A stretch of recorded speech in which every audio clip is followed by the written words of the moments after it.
Hey Internet, how's it going? Welcome to another episode of the Jongravesshow. This week in a race really did hit the anger button with me pretty hard.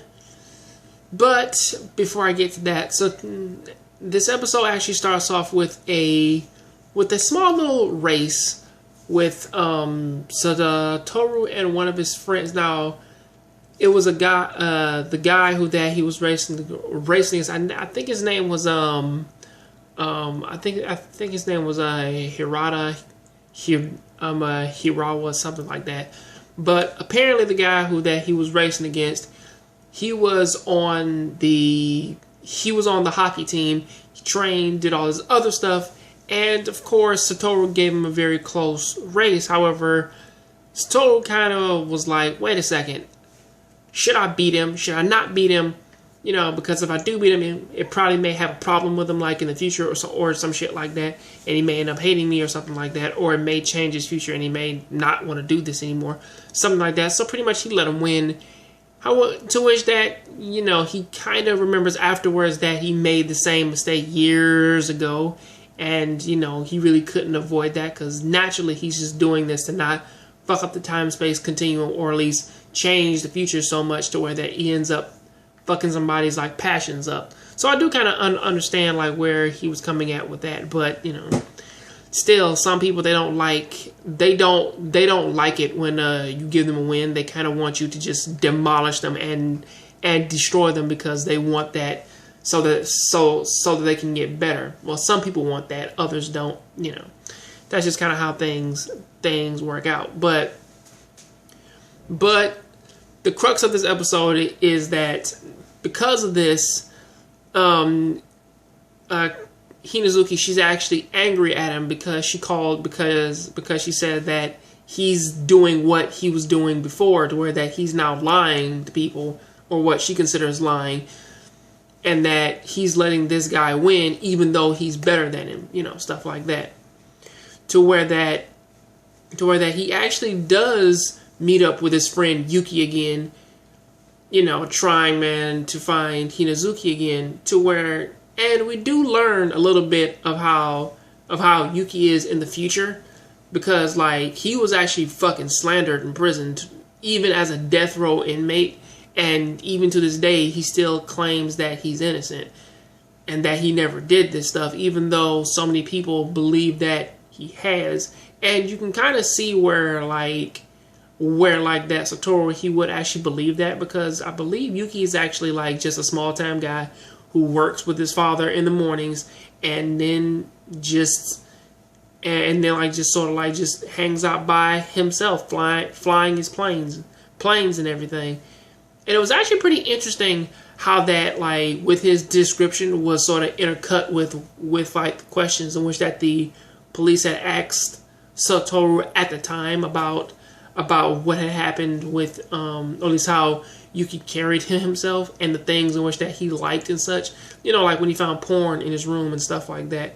And of course, what's the name, like, he has like an average like reaction of saying, it's not mine, you know, I found it, but I don't want to throw it away, you know, stuff like that. You know, which is pretty normal, you know, especially if there's children there, but, you know.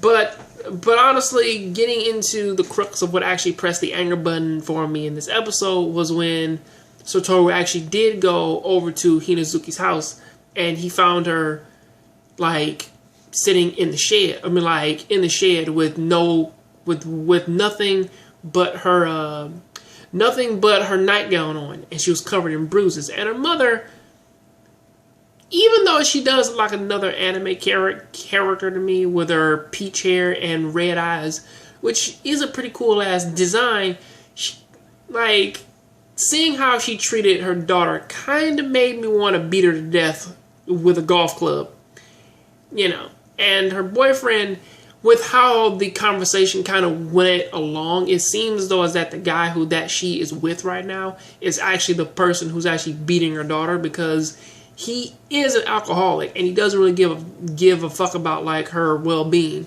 and the only thing like her mother cares about is making the swelling go down, or else the people will actually blame her for it or some shit like that. And for the boyfriend, I do have a torture too. I kind of want to hang him upside down by like like his toes, and of course like dunk his head in alcohol that man like he loves so much, you know, but also pouring just a little bit of nitroglycerin so that like it'll case up and freeze around his face, and then you constantly lift and drop his head on it over and over and over again until it breaks through the ice. Now I know that that's graphic, but hey, that's kind of how these people, that's kind of how they made me want to feel, because I'm like, you're beating your child not even for like a reason, you're just beating her because stress or alcohol or whatever the fuck the reason is, because some people, they fucking do that. But either way, this episode, it does sort of end on a very happy note of Satoru taking up for Hinazuki again, where one of the girls stole the money from Satoru's desk and planted it on Hinazuki, to where that she said, I have it. And, you know, he did actually stand up for her by saying she wouldn't steal and she wouldn't do that.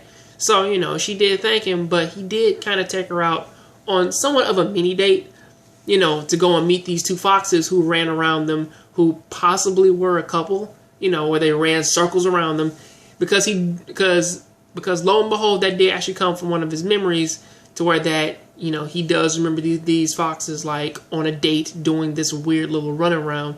And then he took her to go see this ice-covered tree in February, which that he called a Christmas tree.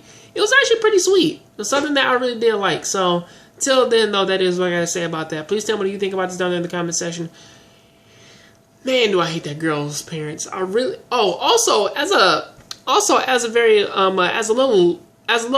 little Easter egg, sorry, one of the girls, or at least that middle picture, it looked a lot like Satoru's other friend, the other girl who was also 11 in their class, because it seemed as though as that she looked exactly like, I believe that one of his other friends, she also gets kidnapped, but honestly, I don't know how that order goes. I believe it was Hinazuki first, and then it kind of went down the line of these other 11-year-old girls, but that is what I got to say about that. Please tell me what you think about this down there in the comment section. Catch you next time, Jongravesshow. I'm out.